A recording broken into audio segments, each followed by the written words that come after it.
John here, guys, and today we're talking about the next round of armattan frames that are coming out to the market very soon.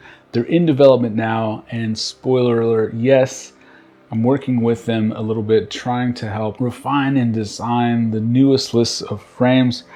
This came about talking with Chris not that long ago about what I would like to see after the new micro long range kind of craze hit. I was really wanting something also that was sort of like an armattan flavor or version of that, if you will. And so they really decided to give me some unprecedented access. I wanted to bring you guys into that process so that you can participate as we're making these refinements, show you what we've done so far.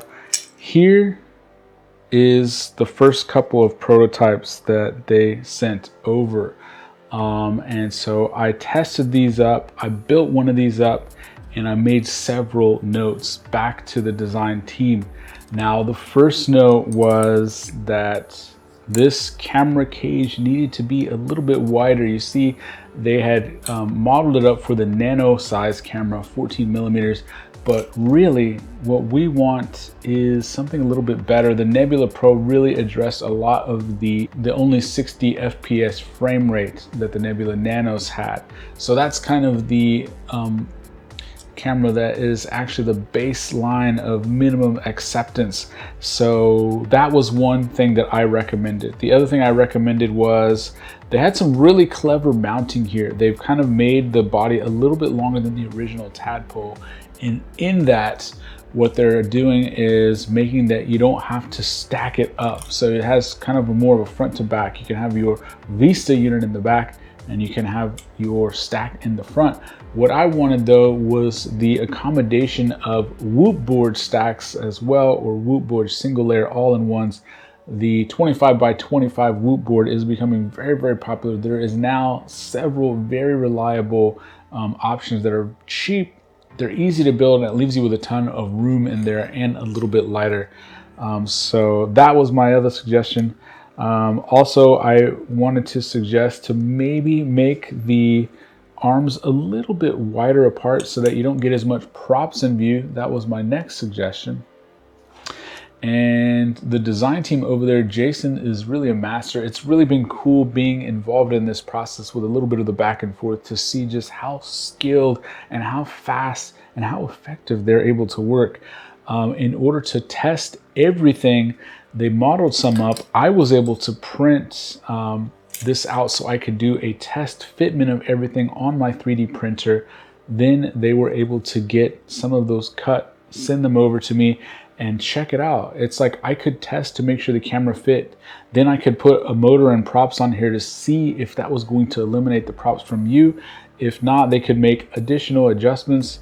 Look at the super clever way that they were able to integrate that whoop board mounting. I mean, it just blew my mind. The solution for designing this was so creative. They just kind of made a little bit more meat on the front sides right there. It looks like it just belongs there. I mean, I love the design choices that they were able to make.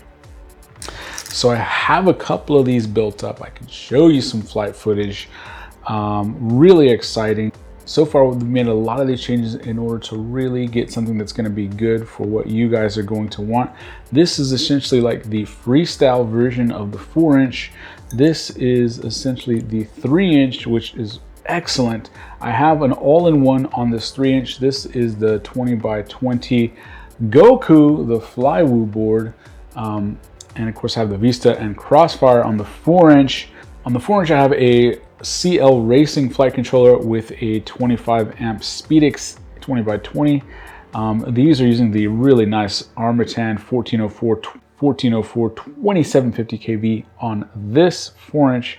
On the 3-inch we have the 1204 5000 kV. I really love this 3-inch. You know, getting to build up that space grade carbon of the original Tadpole was just so exciting. I loved how well it flew in that size class, and this really gives you a 3-inch HD version. The footage that you get from this system is so good that it really eliminates the need for an action camera in a lot of those instances, and I really, really love that.